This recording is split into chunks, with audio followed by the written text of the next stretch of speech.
Good morning, students. I am Poonam Garg, Associate Professor, Department of Economics, Maharaja Agrasen College, Jagadri. Today I am going to discuss with you the topic multinational corporations, यानी कि बहुराष्ट्रीय निगम. इस topic में हम लोग क्या क्या चीज़ें पढ़ेंगे. मल्टीनेशनल कॉरपोरेशंस होते क्या हैं, इनके क्या फीचर्स हैं, इनकी क्या प्रेजेंट पोजीशन है, इंडिया को मल्टीनेशनल कॉरपोरेशंस से क्या क्या एडवांटेजेस हैं, क्या क्या डिसएडवांटेजेस हैं, मल्टीनेशनल कॉरपोरेशंस का जो रेगुलेशन एंड कंट्रोल है वो किस तरीके से होता है, इंडिया में जो मेजर मल्टीनेशनल कॉरपोरेशंस हैं वो कौन कौन से हैं. तो ये सारा हमने आज डिस्कस करना है.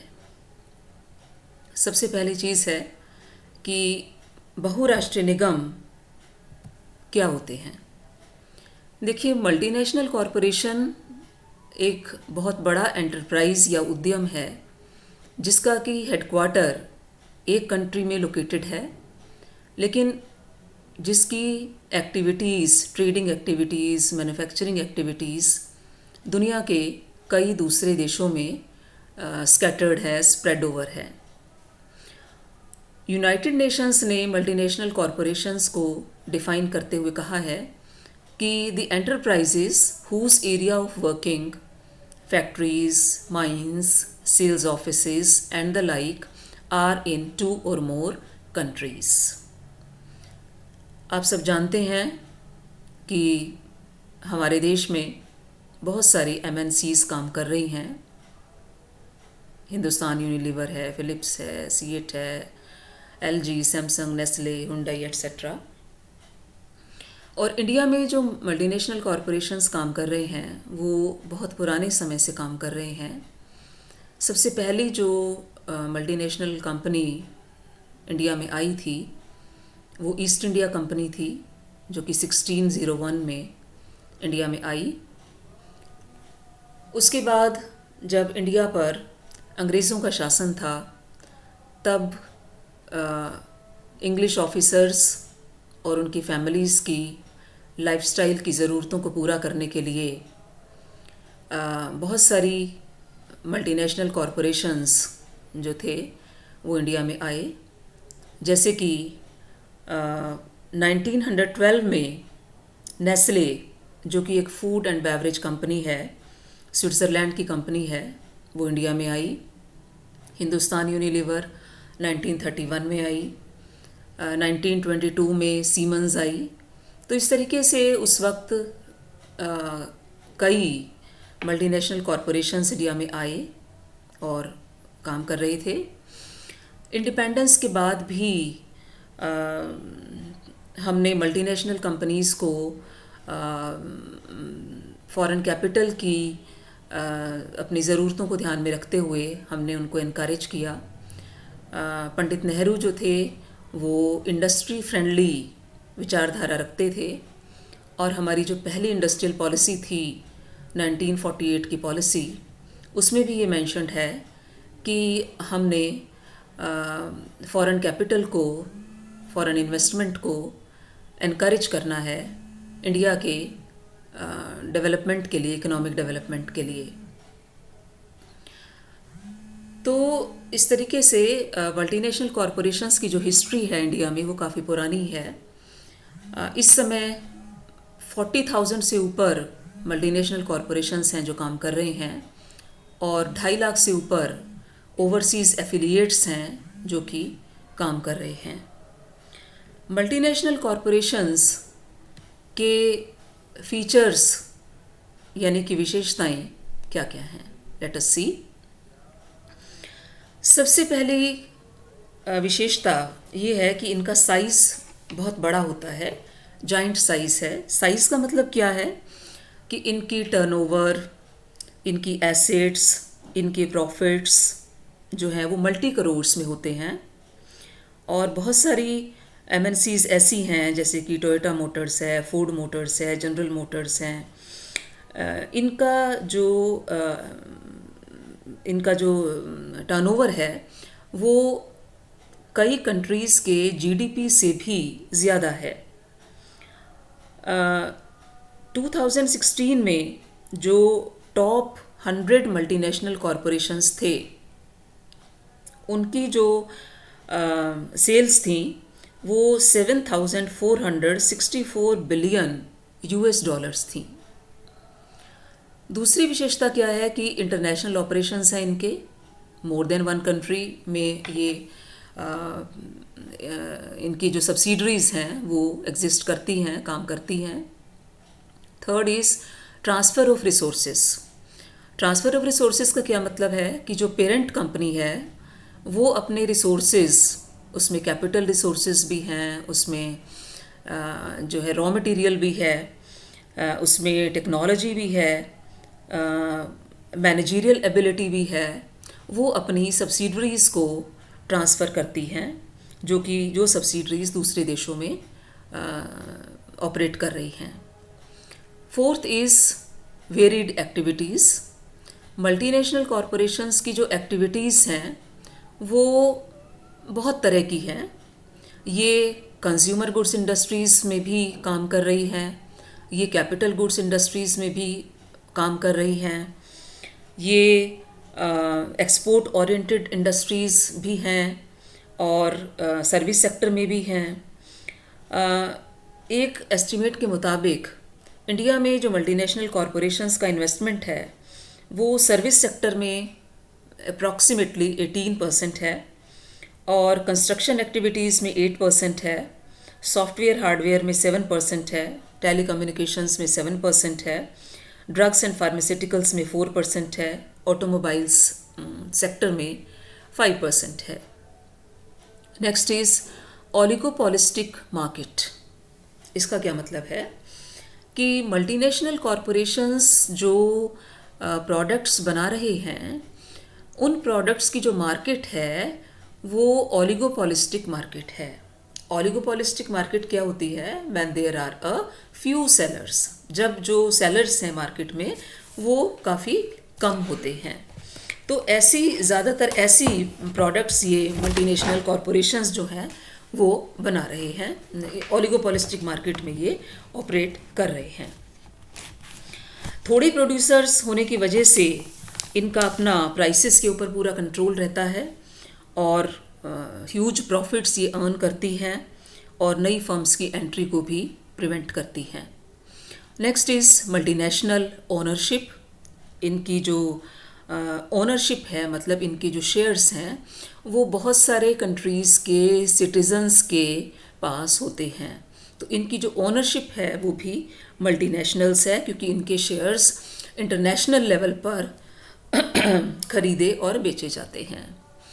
Then multinational management. इन कॉरपोरेशंस का जो मैनेजमेंट है वो भी मल्टीनेशनल होता है। इसका क्या मतलब है?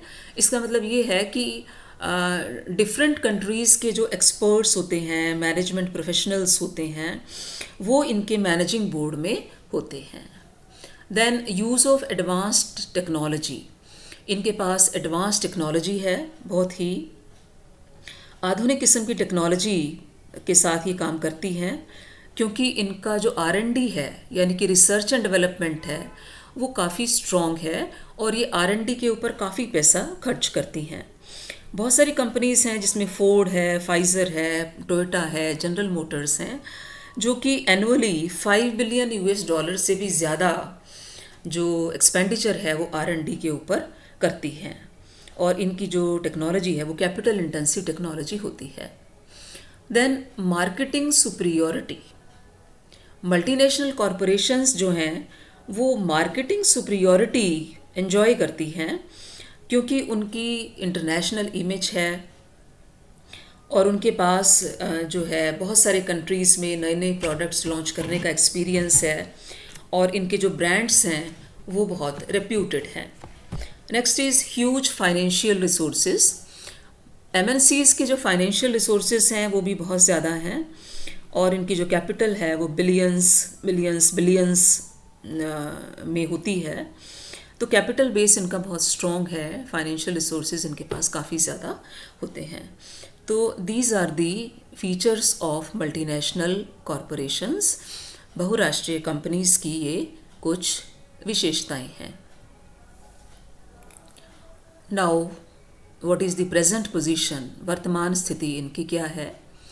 2017 की वर्ल्ड इन्वेस्टमेंट रिपोर्ट के मुताबिक वर्ल्ड में 82,000 MNCs ऑपरेट कर रही हैं, जिनकी एनुअल सेल्स 37,570 बिलियन $US है।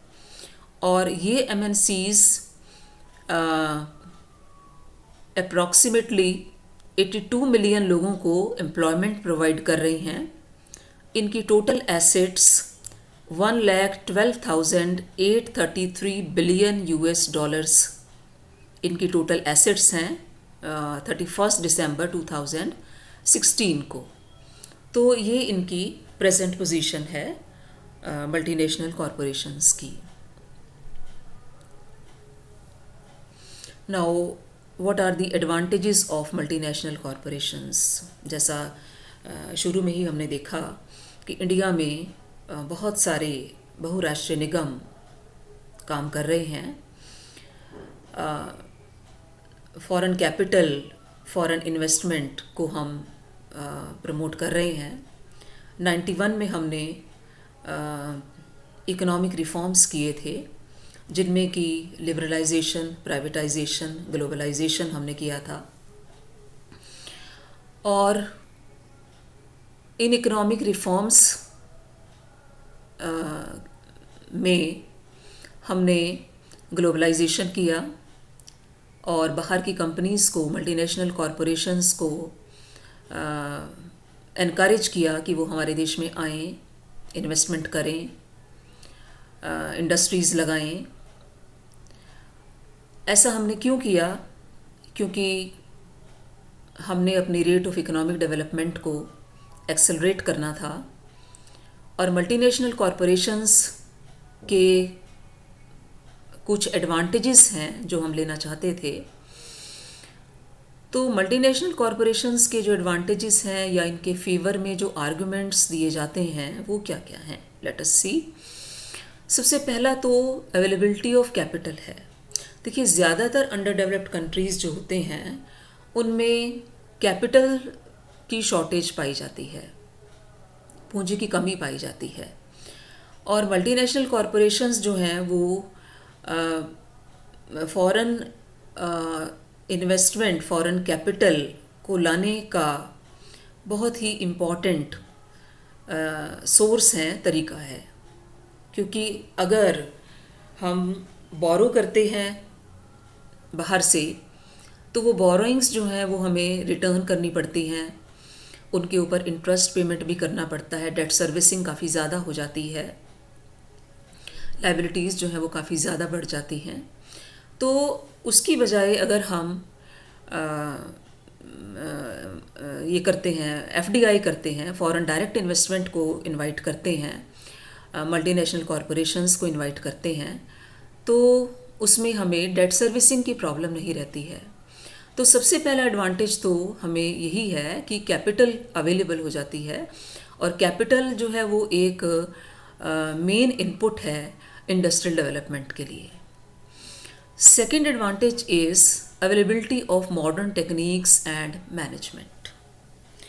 मल्टीनेशनल कॉरपोरेशंस में जैसा कि हमने इनके फीचर्स में देखा कि इनके पास मॉडर्न टेक्नोलॉजी होती है, मॉडर्न मैनेजमेंट होता है।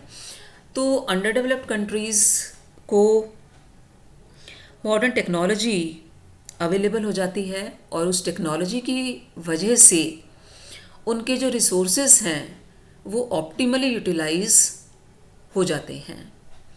इसी तरीके से जो मैनेजमेंट एक्सपर्टीज़ है वो अंडर डेवलप्ड कंट्रीज़ को मिल जाता है, इसका एडवांटेज उनको मिलता है। तो MNCs जो हैं वो डेवलपिंग कंट्रीज़ को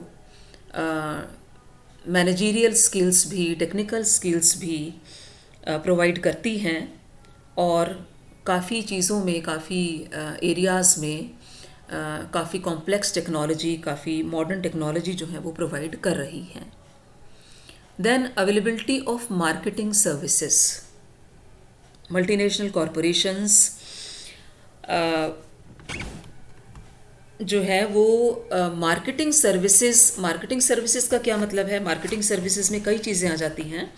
इसमें एक्सपोर्ट मार्केटिंग भी आ जाती है, एडवर्टाइजिंग भी आ जाती है, पैकेजिंग भी आ जाती है, स्टोरेज फैसिलिटीज़ भी आती है, ब्रांडिंग भी आती है, ट्रांसपोर्ट भी आती है। तो ये सारी मार्केटिंग सर्विसेज जो हैं वो अंडर डेवलप्ड कंट्रीज़ को अवेलेबल हो जाती हैं, और इंडिया को भी ये सारी फैसिलिटीज़ जो हैं वो ये सारी सर्विसेज मल्टीनेशनल कॉरपोरेशंस की वजह से अवेलेबल हो रही हैं। Next is availability of foreign exchange, विदेशी मुद्रा। जब कोई मल्टीनेशनल कंपनी आती है तो फॉरेन एक्सचेंज के फॉर्म में कैपिटल लेकर के आती है।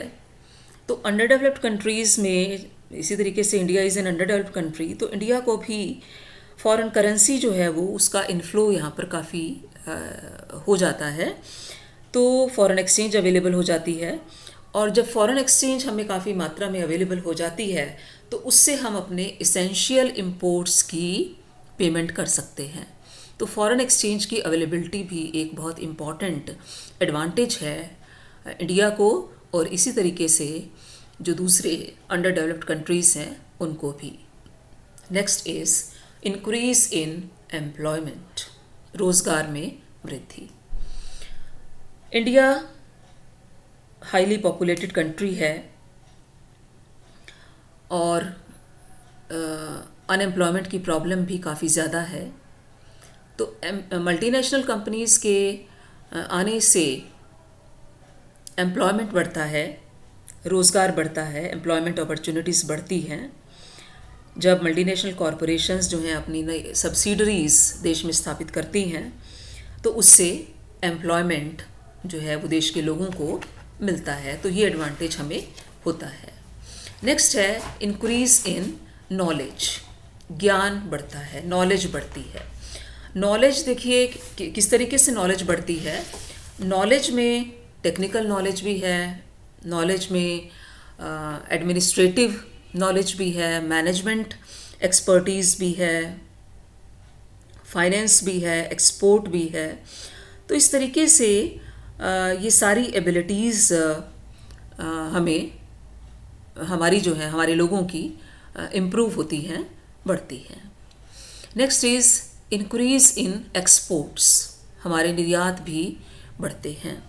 मल्टीनेशनल कॉरपोरेशंस जब देश में आती हैं तो वो हमारी डोमेस्टिक लेबर को यूटिलाइज़ कर, चीप डोमेस्टिक लेबर को यूज़ करती हैं, और रॉ मटेरियल को यूज़ करके अपने ह्यूज कैपिटल रिसोर्सेज को यूज़ करके वो फिनिश्ड प्रोडक्ट्स मैन्युफैक्चर करती हैं और एक्सपोर्ट करती हैं।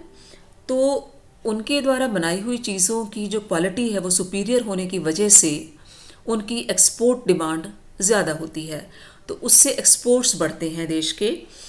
तो ये एडवांटेज हमें होता है, हमारी चीज़ों की जो एंट्री है वो इंटरनेशनल मार्केट में होने लगती है और एक्सपोर्ट्स होने लगते हैं, फॉरेन एक्सचेंज की अवेलेबिलिटी बढ़ जाती है।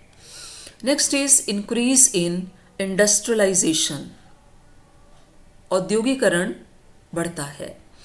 देश में उद्योगों का विकास होता है, मल्टीनेशनल कॉरपोरेशंस की वजह से इंडस्ट्रियलाइजेशन को बढ़ावा मिलता है।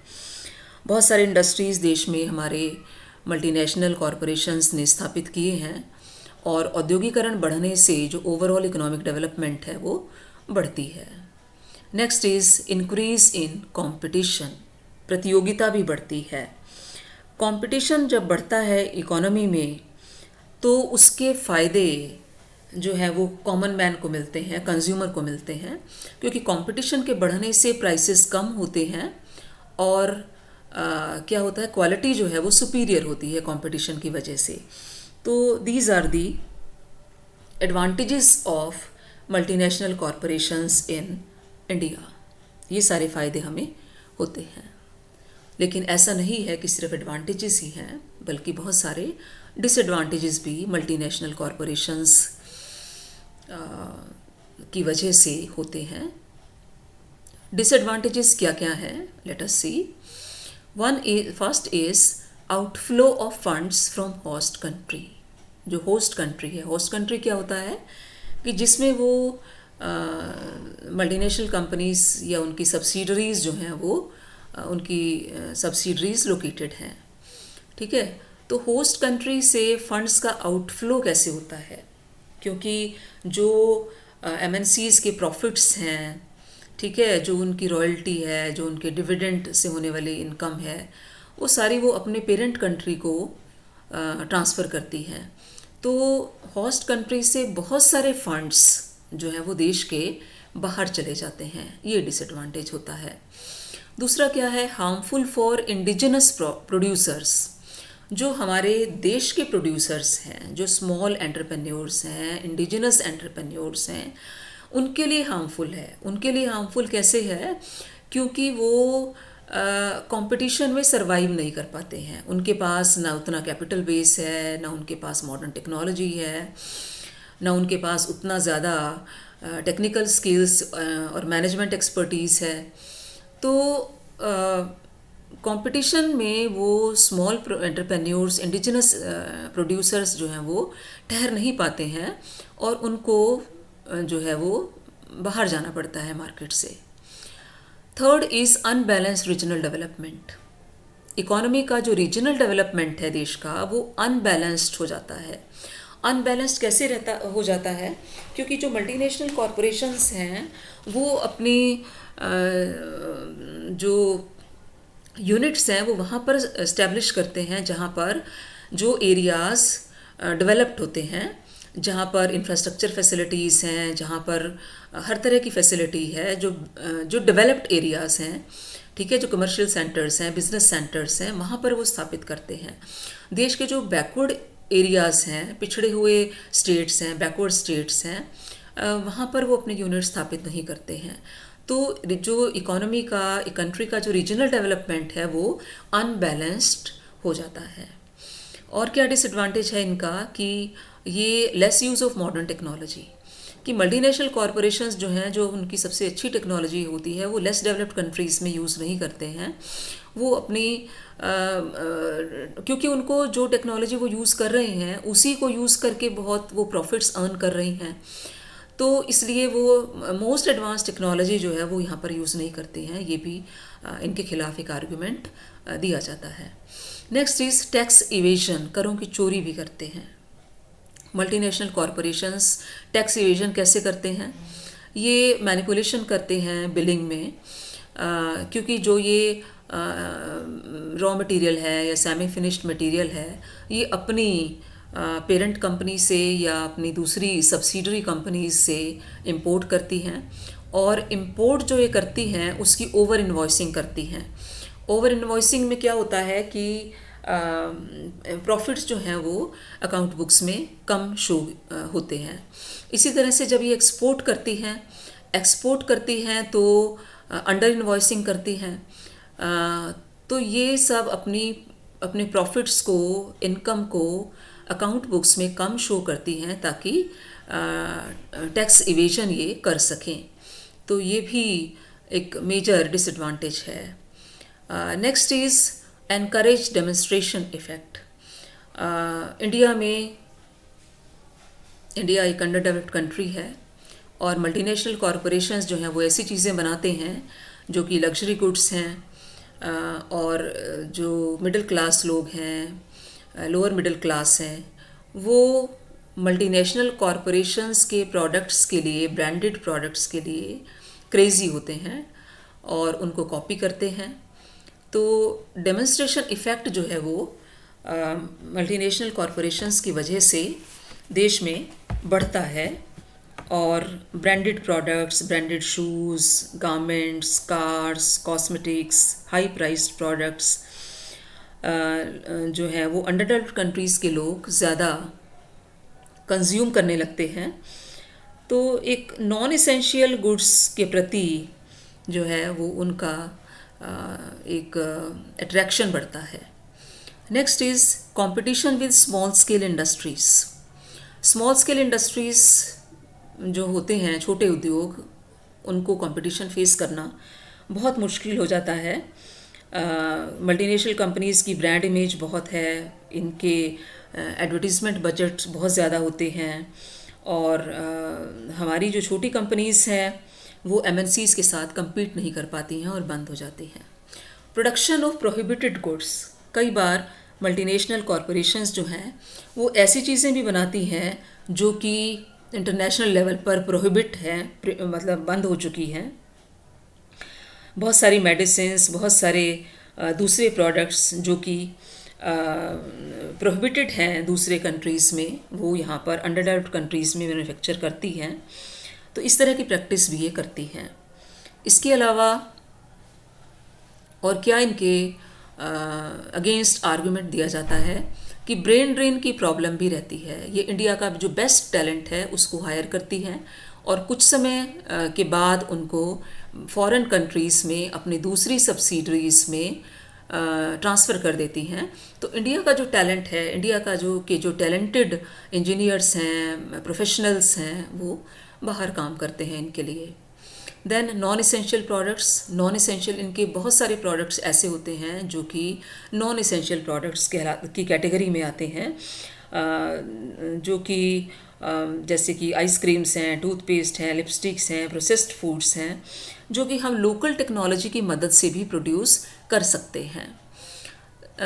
Then purchase of raw material and intermediate goods from foreign subsidiaries, multinational corporations अपना रॉ मटेरियल भी और इंटरमीडिएट गुड्स भी अपनी जो सब्सिडरीज़ हैं दूसरी उस कंपनी की, उन्हीं से परचेज़ करती हैं। तो यहाँ पर भी हमें हमारी कंपनीज़ को कोई इनसे एडवांटेज नहीं होता है, क्योंकि वो इंडियन सप्लायर्स से रॉ मटेरियल या इंटरमीडिएट गुड्स नहीं लेती हैं। फिर है unsuitable technology. Technology unsuitable under developed countries के लिए किस प्रकार से है, क्योंकि ये ज़्यादातर कैपिटल इंटेंसिव टेक्नोलॉजी यूज़ करती हैं, और इंडिया जैसा देश जो कि हाईली पॉपुलेटेड कंट्री है और उसको बहुत सारी जगहों पर कैपिटल की जगह लेबर इंटेंसिव टेक्नोलॉजी यूज़ अगर यहाँ पर होती है तो उससे फ़ायदा है, ज़्यादा लोगों को एम्प्लॉयमेंट मिल सकता है। तो इनकी जो टेक्नोलॉजी है वो कैपिटल इंटेंसिव टेक्नोलॉजी होती है। Than less bargaining capacity of Indian entrepreneurs, multinational corporations जो हैं वो जब इंडियन एंटरप्रेन्योर्स के साथ बार्गेन करते हैं तो जो टर्म्स ऑफ ट्रेड हैं, टर्म्स ऑफ बिजनेस हैं, वो इनके फेवर में ही जाती हैं, क्योंकि हमारी जो कंपनीज़ हैं उनकी बार्गेनिंग पावर कम होती है फॉरेन कोलैबोरेटर्स के साथ, इसलिए ज़्यादा फ़ायदा उन्हीं को होता है, फॉरेन कंपनीज़ को। ग्रोथ ऑफ मोनोपोली पावर्स बढ़ती हैं, क्योंकि कई मल्टीनेशनल कॉरपोरेशंस जो हैं वो बड़े इंडस्ट्रियल हाउसेस के साथ ज्वाइन कर लेती हैं और मोनोपोलिस्टिक टेंडेंसीज बढ़ती हैं, एकाधिकारी प्रवृत्तियाँ बढ़ती हैं और उनके जो डिसएडवांटेजेस हैं वो मिलते हैं, वो होते हैं फिर हमें।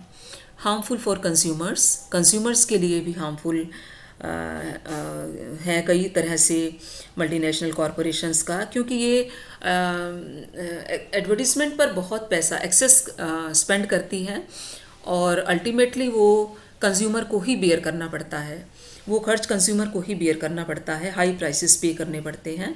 और कई बार ये मल्टीनेशनल कॉरपोरेशंस जो हैं वो डिसेप्टिव एडवर्टीज़मेंट भी करती हैं, इस प्रकार से विज्ञापन और प्रचार करती हैं जिसमें कि अनफेयर प्रैक्टिसेस यूज़ करती हैं। इसके अलावा पॉलिटिकल इंटरफियरेंस भी होता है मल्टीनेशनल कॉरपोरेशंस का, कि ये उस देश की पॉलिटिक्स में, राजनीति में इंटरफियर करती हैं, अपनी फेवरेबल या चॉइस की पॉलिटिकल पार्टी को जो है पावर में लाने के लिए भी काम करती हैं। तो इस तरह के आर्ग्यूमेंट्स जो हैं वो मल्टीनेशनल कॉरपोरेशंस के अगेंस्ट में दिए जाते हैं। नेक्स्ट इज़ मल्टीनेशनल कॉरपोरेशंस का रेगुलेशन और कंट्रोल किस प्रकार से किया जाता है। मल्टीनेशनल कॉरपोरेशंस का कंट्रोल करने के लिए हमारे यहाँ रिज़र्व बैंक ऑफ इंडिया है, मिनिस्ट्री ऑफ इंडस्ट्री का भी रेगुलेशन और कंट्रोल रहता है, डिपार्टमेंट ऑफ कंपनी अफेयर्स भी है, मिनिस्ट्री ऑफ फाइनेंस भी है, cabinet committee on economic affairs भी है, फॉरेन इन्वेस्टमेंट फैसिलिटेशन बोर्ड भी है। ये सब मल्टीनेशनल कॉरपोरेशंस को रेगुलेट करते हैं और देखते हैं कि ये हमारी जो फॉरेन इन्वेस्टमेंट पॉलिसी है उसके मुताबिक काम करें, फॉरेन एक्सचेंज मैनेजमेंट एक्ट है उसके मुताबिक काम करें, जो नॉन एसेंशियल आइटम्स हैं उनका इंपोर्ट ना हो, ठीक है। और उन्हीं चीज़ों में मल्टीनेशनल कॉरपोरेशंस आएँ जहाँ पर कि हमारी डोमेस्टिक टेक्नोलॉजी जो है वो सफिशेंट नहीं है। रॉयल्टी की पेमेंट जो है एक्सपोर्ट्स की 8% के बराबर हो मैक्सिमम, और जो डोमेस्टिक सेल्स है उसके 5% जो है वो मैक्सिमम पेमेंट जो है वो होनी चाहिए। इसके अलावा जो भी हमारी इंडस्ट्रियल पॉलिसी में या फॉरेन इन्वेस्टमेंट पॉलिसी में जो भी प्रावधान है उनका ये मल्टीनेशनल कॉरपोरेशंस पूरी तरीके से पालन करें। गवर्नमेंट के ये सारे डिफरेंट डिपार्टमेंट्स ये इंश्योर करते हैं कि इनके ऊपर प्रॉपर चेक रहे और रेगुलेशन और कंट्रोल रहे। दूसरा क्या है, ethical code of conduct. United Nations general assembly ने एक ethical code of conduct frame किया हुआ है जो कि मल्टीनेशनल कॉरपोरेशंस को फॉलो करना होता है, जिसमें कि जो होस्ट कंट्री है उसके रूल्स रेगुलेशंस को फॉलो करना है और टाइमली पेमेंट टैक्सेस की और ड्यूटीज़ की करनी है, और रिसर्च एंड डेवलपमेंट को उन कंट्रीज़ में कंडक्ट करना है, और वहाँ के एम्प्लॉयज़ को प्रॉपर वेजेस देने हैं, फेयर ट्रीटमेंट देना है, गुड वर्किंग कंडीशंस देनी है, मोनोपोलिस्टिक टेंडेंसीज़ में इंडल्ज नहीं होना है, और होस्ट कंट्री के नेशनल इंटरेस्ट्स के खिलाफ नहीं जाना है, और उस कंट्री के सोशियो कल्चरल वैल्यूज़ को रिस्पेक्ट करना है, फॉलो करना है, और उस कंट्री के पॉलिटिकल मैटर्स में इंटरफियर नहीं करना है, कोई अनफेयर ट्रेड प्रैक्टिसेस अडॉप्ट नहीं करनी है। तो ये सारी चीज़ें उस कोड ऑफ कंडक्ट में हैं जो कि यूएन जनरल असेंबली ने फ्रेम किया हुआ है। And third is the policy regarding multinational corporations. Multinational corporations के रिगार्डिंग हमारी जो पॉलिसी है 91 की पॉलिसी में हमने काफ़ी चेंजेस किए थे। मल्टीनेशनल कॉरपोरेशंस के लिए जो इन्वेस्टमेंट लिमिट है वो पहले 40% की कैप हुआ करती थी, उसको बढ़ा करके मैक्सिमम 100% तक ले जाया गया है। और भी बहुत सारे क्षेत्र जो हैं वो मल्टीनेशनल कॉरपोरेशंस के लिए ओपन किए गए। ग्लोबलाइजेशन के अंतर्गत, लिबरलाइजेशन के अंतर्गत मल्टीनेशनल कॉरपोरेशंस को बहुत सारे रिलैक्सेशंस दिए गए और उनके ऊपर जो हैं वो कुछ चेक्स भी लगाए गए। तो इस तरीके से जो पॉलिसी है हमारी वो भी एक मेथड है मल्टीनेशनल कॉरपोरेशंस को रेगुलेट करने के लिए। बहुत सारे मल्टीनेशनल कॉरपोरेशंस ऐसे हैं जैसे कि कोका कोला है, IBM है, जो कि 1978 में इंडिया से चले गए थे, क्योंकि उस वक्त की जो गवर्नमेंट थी उन्होंने फॉरेन इन्वेस्टमेंट पर 40% की कैप लगा दी थी और इंडिजिनस कंपनीज़ को और एग्रीकल्चर सेक्टर को और रूरल कंपनीज़ को प्रमोट करने पर एम्फेसाइज किया था। तो उस वक्त लगभग 54 कंपनीज़ ने इंडिया से बाहर जाने के लिए, एग्ज़िट करने के लिए जो है वो अप्लाई कर दिया था। अब ये कंपनीज़ जो हैं वो 91 के इकोनॉमिक रिफॉर्म्स के बाद, कोका कोला है, IBM है, ये फिर से इंडिया में आई और इंडिया में जो फॉरेन डायरेक्ट इन्वेस्टमेंट है वो बढ़ा, फॉरेन पोर्टफोलियो इन्वेस्टमेंट भी बढ़ा, डायरेक्ट इन्वेस्टमेंट भी बढ़ा। तो इस तरीके से जो है रेट ऑफ इकोनॉमिक डेवलपमेंट को बढ़ाने के लिए हमने मल्टीनेशनल कॉरपोरेशंस को एनकरेज किया। These are the major multinational corporations operating in India. India में जो मेजर मल्टीनेशनल कंपनीज़ हैं वो ह्यूलेट पैकार्ड है, एप्पल है, बॉश है, सीमेंस है, बॉश ने सीमेंस को एक्वायर कर लिया है 2015 में, लेकिन सीमेंस का जो इंडिपेंडेंट ब्रांड नेम है वो इन्होंने कंटिन्यू किया है। हिंदुस्तान यूनिलीवर है, Amazon, LG, Samsung, Microsoft, IBM, Nestle, Procter and Gamble, Coca Cola, Pepsi, Citi group, Sony corporation. So these are some of the major MNCs operating in India.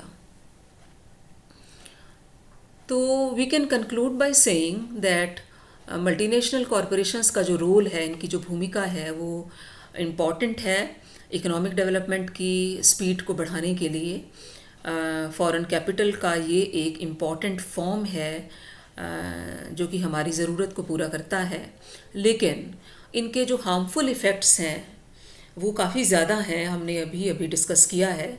तो वो harmful effects हमें ना हो, इसके लिए ये ज़रूरी है कि गवर्नमेंट इनके ऊपर चेक रखे और रेगुलेट करे इनको. So that's all about multinational corporations. Thank you.